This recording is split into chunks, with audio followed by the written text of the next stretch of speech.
essential to our team that we share President Trump's message everywhere and adapt this White House to the new media landscape in 2025. This White House believes strongly in the First Amendment, so it's why our team will work diligently to restore the press passes of the 440 journalists whose passes were wrongly revoked by the previous administration. We're also opening up this briefing room to new media voices who produce news-related content and whose outlet is not already represented by one of the seats in this room. We welcome independent journalists, podcasters, social media influencers, and content creators to apply for credentials to cover this White House. This seat in the front of the room, which is usually occupied by the press secretary's staff, will be called the new media seat. My team will review the applications and give credentials to new media applicants who meet our criteria and pass United States Secret Service requirements to enter the White House complex. All right, guys, so we got to talk about more liberal tears from the cackling hands on The View who have been boo-hoo whining and crying about Trump since the election. I mean, before the election, they were boo-hoo whining and crying. They've been boo-hoo whining and crying for the last 8 years straight. You would think these people would get tired of this, but apparently they don't.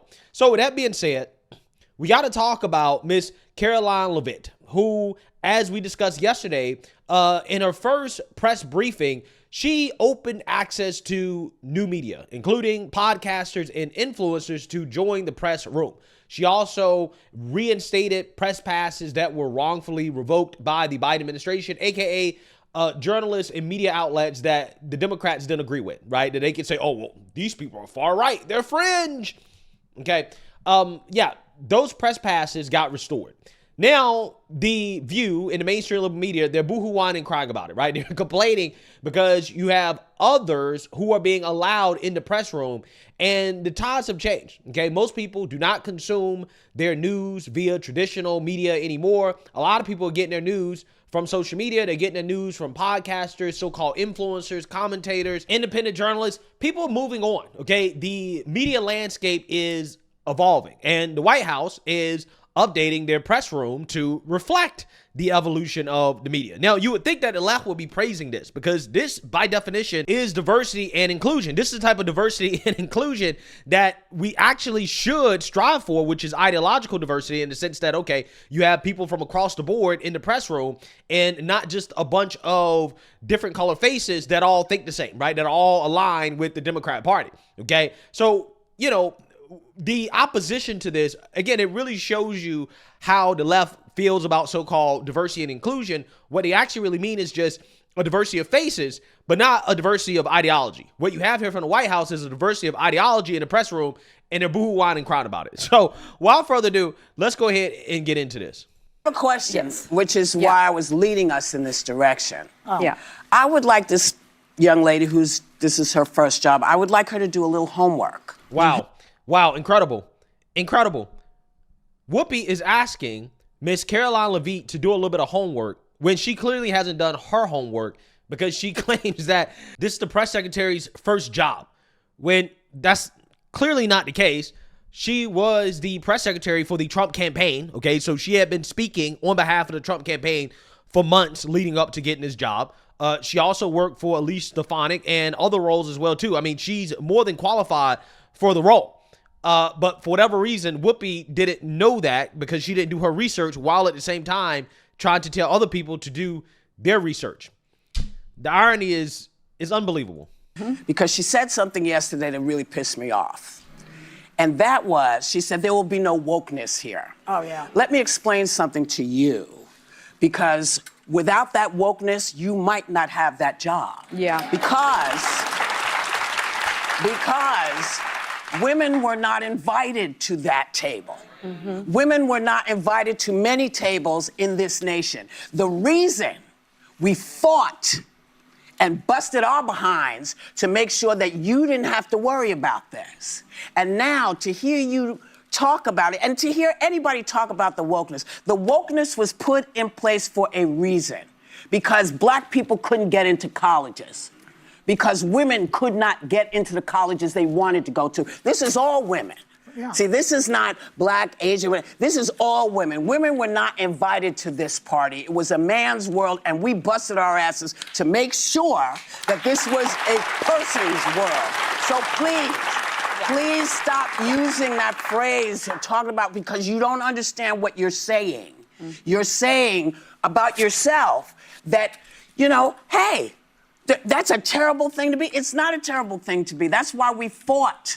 That's what we were fighting for, so that you could stand in that podium, so that Catherine Jean-Pierre could stand at that podium. So women of all kinds of colors and ilks, wherever they came from, whatever their belief system was, they had the opportunity to bust down that door. And by the way, I think she's probably been put in there because, according to Donald Trump, she's a 10.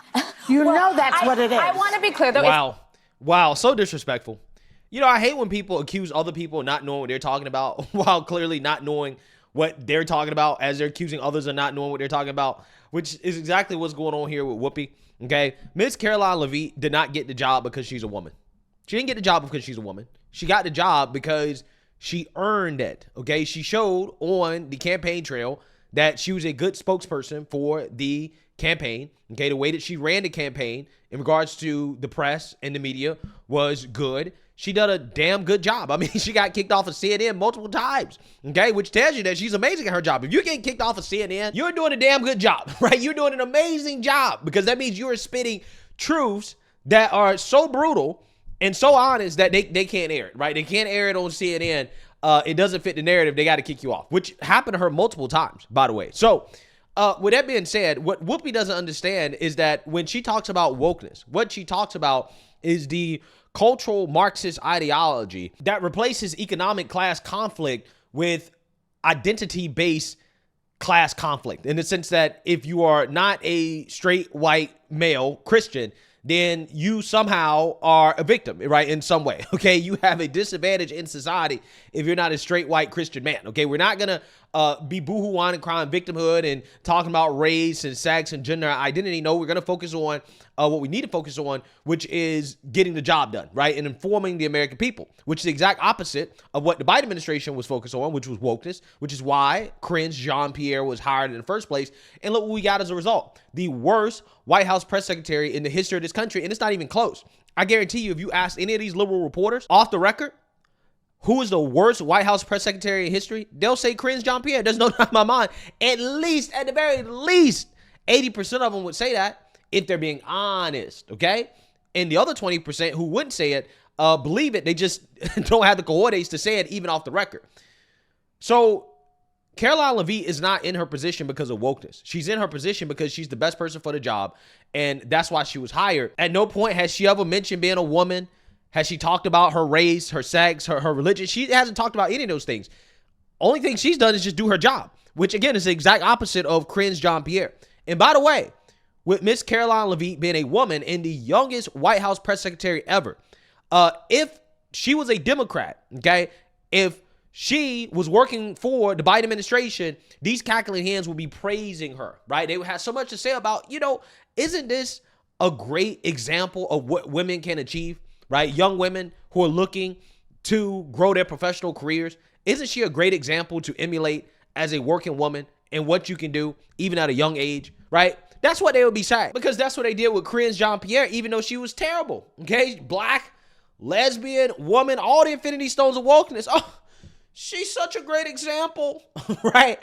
She's breaking the glass ceiling, even though she was absolutely terrible at her job. So, you know, these are not serious people. And at this point, and it's been like this for a long time, that outrage is just comedy to me. It's just hilarious to watch these people rage and just show their sheer and utter hypocrisy. It's not her first job. It was her first press briefing. She worked in the previous Trump administration. Whatever you're saying, this is the first time which I think that is an she's been accomplishment. she may be, but my point is that job would not maybe have been open to her. No, I understand. I just wanted us. to clarify that. Yeah. But on the issue of the new media, because I actually think this is kind of brilliant, and I think future Democratic administrative White Houses should do the same thing. We're realizing this election, how people consume media has drastically changed. This was the Joe Rogan, Theo Vaughn, Alex Cooper election. It wasn't mainstream old school media that was driving people's interest in what they were following and the stories they were.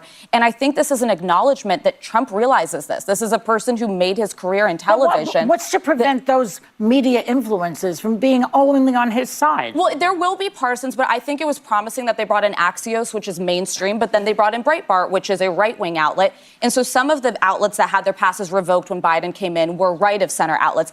I don't have a problem with partisan outlets being there as long as it's representative of both sides and you have non-biased traditional media there as well, and that it's fact-driven how they cover it. The problem that I have with it, though, is, she's saying that these people that are going to apply will meet their criteria.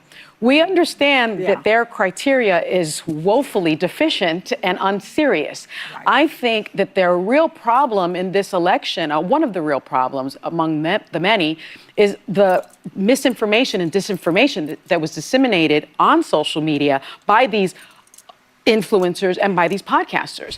Why are they qualified to sit in the White House briefing room and tell America what is going on with the country? Traditionally, to become a White House correspondent or to be in that briefing room, you had to have a journalism degree. Yeah. You had to have qualifications. Yeah. So I guess the rise of mediocrity is here to stay. No, it's not a rise of mediocrity. It's the downfall of journalism, because journalism has become propaganda. And that is why, yes, you can have influencers, podcasters, people who are not traditional journalists, because journalism is dead. Journalism is not a real thing anymore, right? Nobody does that. There are very few outlets that do actual journalism.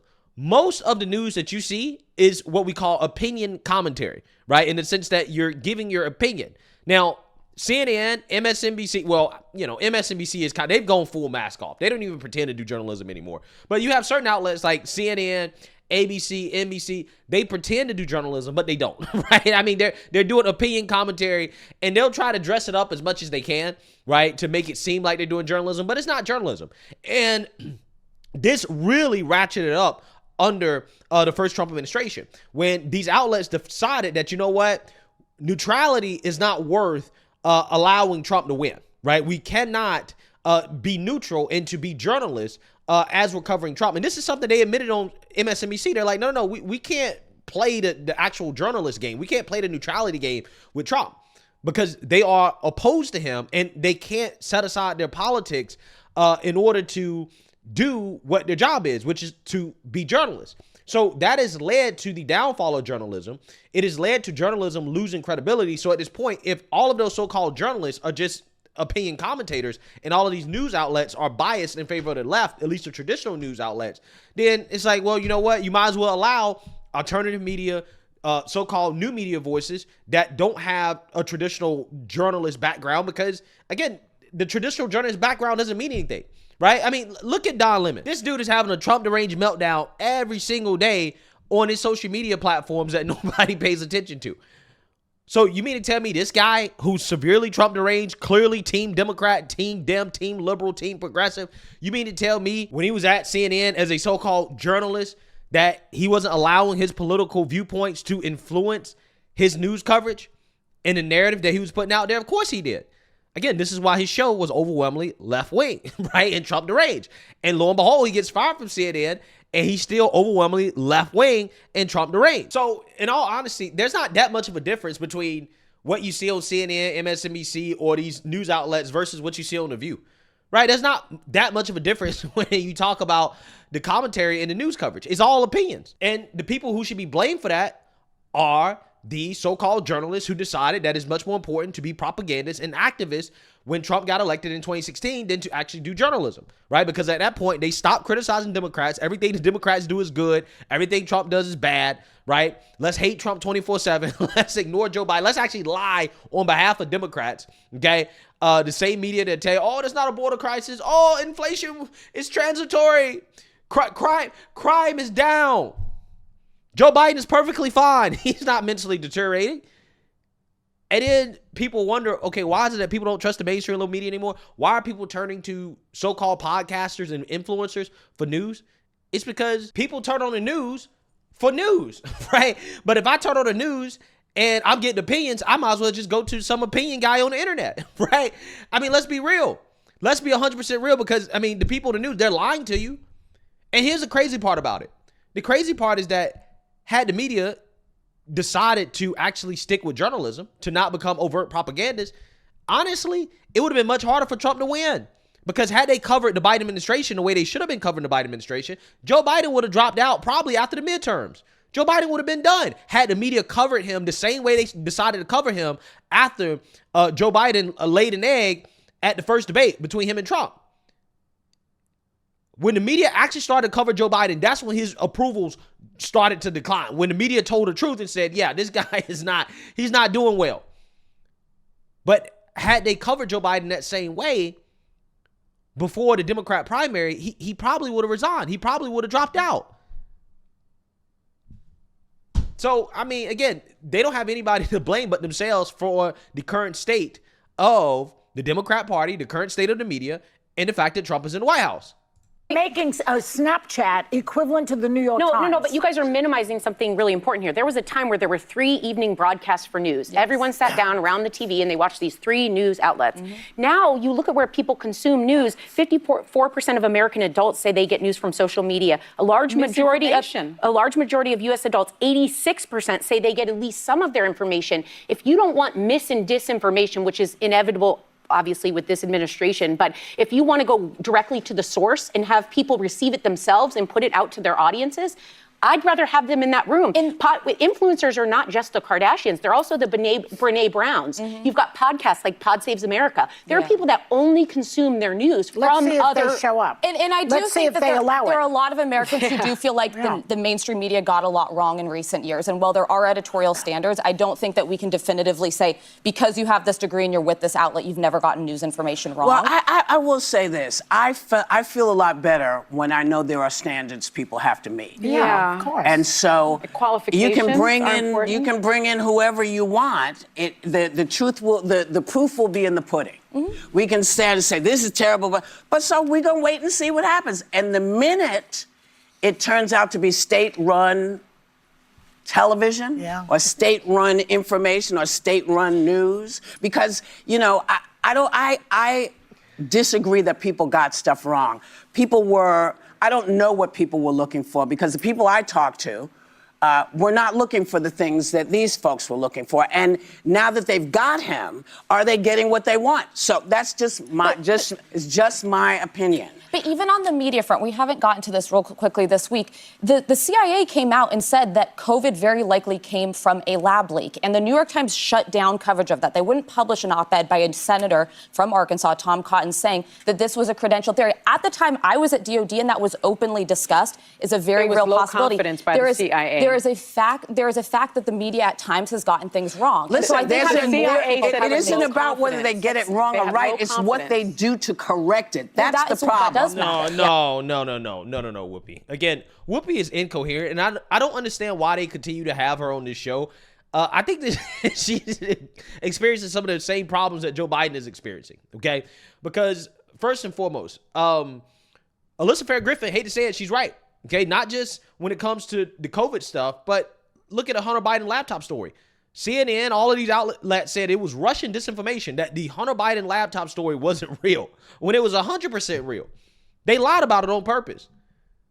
So Whoopi talking about she's afraid of state-run television is like, well, where the hell have you been for the last 8 years?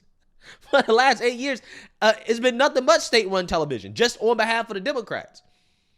So, I mean, again, this is comedy to me. It's just hilarious to watch these people boo-hoo, whine, and cry about something they wholeheartedly supported under the Biden administration. They wholeheartedly supported the news being biased, not having a diversity of opinions and voices and ideologies in the press room. They wholeheartedly supported misinformation, disinformation being put out there to the public. But now when the tables are turned, they're like, oh, we don't support this. We don't like this. And I don't really see anything wrong with what the Trump administration is doing. I think that what they're doing creates more transparency. You have more voices, right? You're going to have different sides of the story. So once again, you have leftists revealing their hypocrisy. These same people that were boohoo, whining, crying about diversity and inclusion, Trump is getting rid of that. It's like, well, Trump is opening up the media room to smaller news outlets, people who traditionally don't get these type of opportunities. And again, they're all for that, right? If it's race-based. But when we're talking about ideological diversity, all of a sudden, these people are losing their minds. They don't like diversity and inclusion anymore. They hate it. Can't stand it. It's fascinating. It really is fascinating. These people are revealing that it's not about what they claim it's about. It's always about power and control. That's what it is about. So let me know what you guys think. Make sure you like, comment, and subscribe. Most importantly, share a Black conservative perspective. Peace.